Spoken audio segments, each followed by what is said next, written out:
a lot of the things you're saying with him exposing the intelligence agencies, I would argue that a lot of that credit, and when I say a lot, I mean pretty much all of it, that doesn't go to Donald Trump. That goes to Julian Why? Assange. That goes to Julian Assange.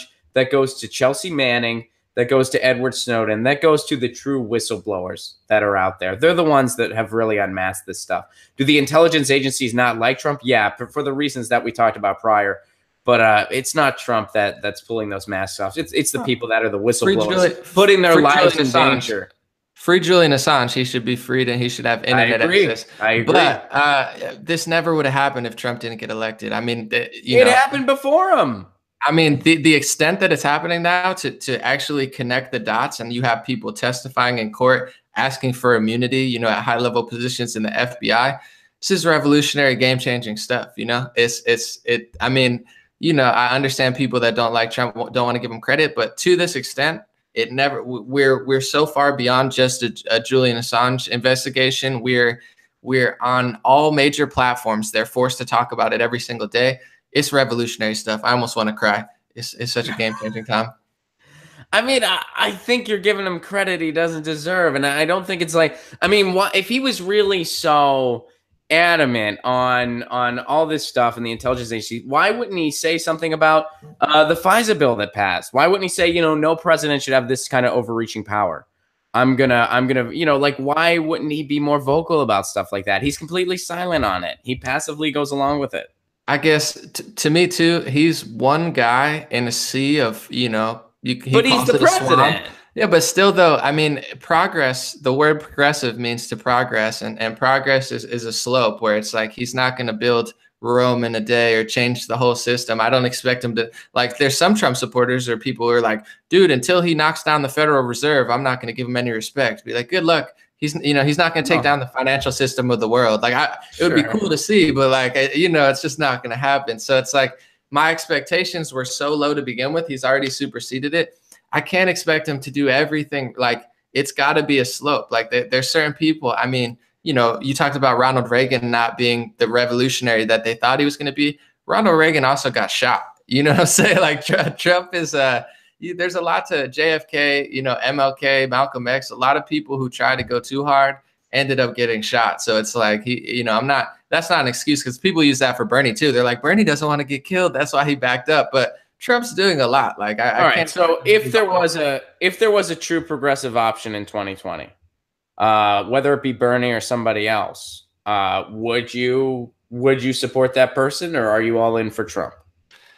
I don't make my decision till the very last second, because I want to take everything into consideration. Even with Bernie and Hillary and Trump, I didn't vote for Trump at the time. I didn't feel any connection there. But I can't make my decision till the last day. But progressives, the thing that I would really like to see, because to be honest, I feel that a lot of progressive policies, I just don't think they'd work as well in reality as progressives do. But what would impress me from the progressive side is what you and Jimmy Dore do on a level that's way higher. The reason you have so many Trump supporters and libertarians supporting you is because you guys are very, very honest. I find that a lot of progressives, they go policy over reality sometimes, and you have to, you have to really keep it real with people. So I think progressives, I know that they care about social justice and a lot of things that conservatives don't care about, but the authenticity really shines with you and Jimmy. I'll be honest. I think you guys are one of the most authentic, and I would love to see that in progressives, because Bernie, he seemed really authentic to me, and I just don't look at him the same way, especially when Trump calls out the media and then Bernie says, oh, how could he attack the media? I'm like, bro, Bernie,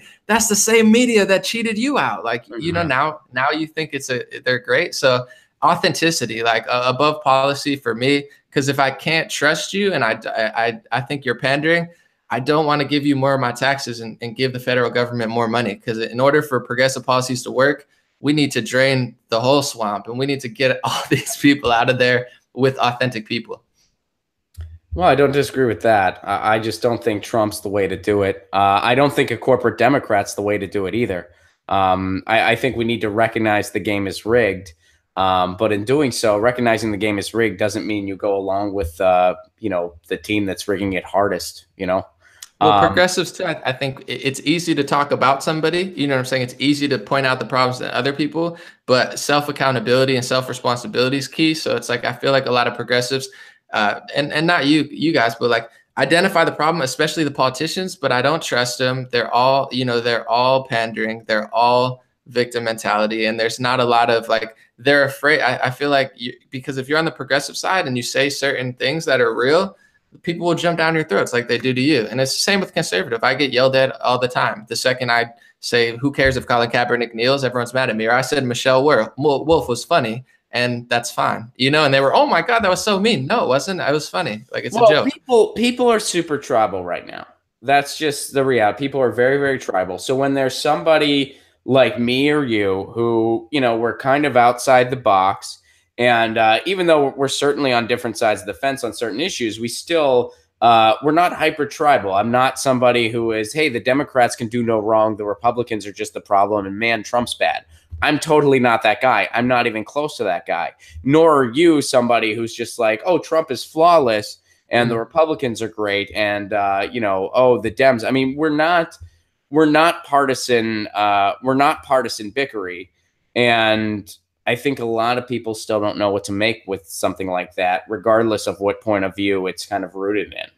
Totally. So progressives, if they keep it real, and I'm talking like really real, because like, like on a Jimmy level of like, speak to the people and don't just like progressive policies. That's cool. But even Trump, I don't think it's his policies that are most important. And even what really drew people in, I really do think it's like his authenticity. And, same with Bernie. That's what I really liked. And when he lost that, now I don't trust him at all. Like Bernie, I mean, I see him in a different way. It's like night and day now. I look at him and I'm like, oh, I get shivers. I'm like, man, that's a guy who's now saying the media is great and you shouldn't attack the media. I'm like, well, here's the thing. And I don't know what specifically you're pointing to in regards to the media is great, but Bernie has certainly been far from perfect.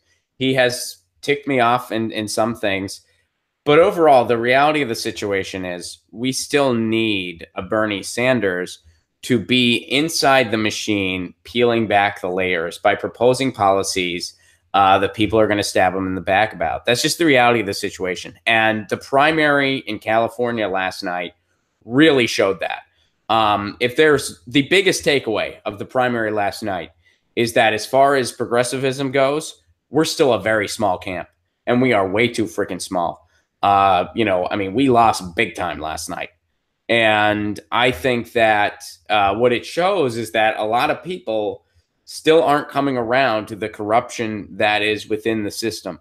And you need someone like a Bernie Sanders. And right now, it's just Bernie himself that's inside the machine. Tulsi Gabbard, too, to an extent. I like Tulsi.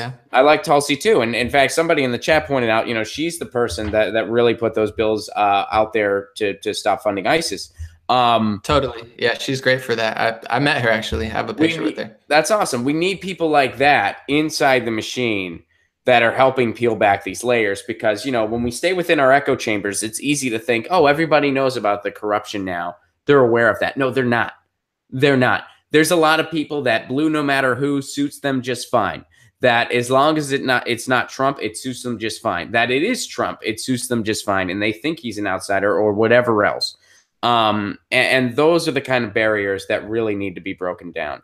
And I think our primary last night, which I'm bummed out we didn't get a chance to talk about that a little more, but I think that really shows that we still have a lot of work to do. And I was very, very disappointed. There's a few lights at the end of the tunnel. Maria Estrada got through. I'm thrilled about that. Kenneth Mejia got through. I'm thrilled about that. The proposition turnout was basically what I wanted to see. A lot of different communities, my community in Pasadena being one of them, we decided that we were going to just put democracy on hold for a little bit. We decided to give away our local elections for a little bit.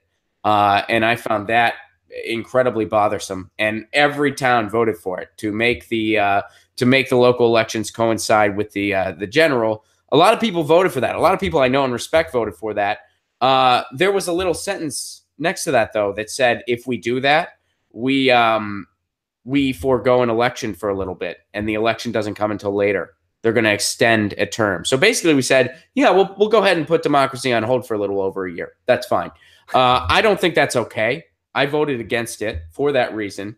And as somebody who's trying to get municipal internet passed in Pasadena, part of my plan included trying to get some seats on city council. That part of the plan has now been stifled. So yeah, that ain't good. So I'm pretty disappointed.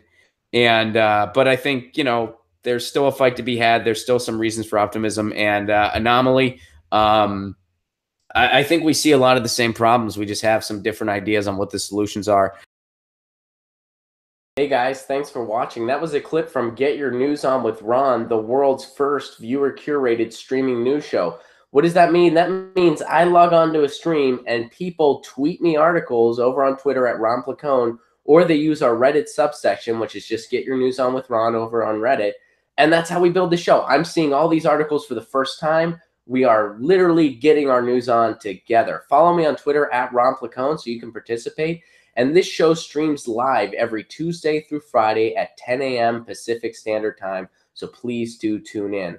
If you want to support this show, you can do so over on patreon.com/Ron Placone, where for as low as $1 a month, you get access to exclusive podcasts every week, exclusive videos, free tickets to shows when I'm performing in your town, and more for as low as $1 a month. Please do consider it. Thank you so much for your support. This has been Get Your News On with Ron.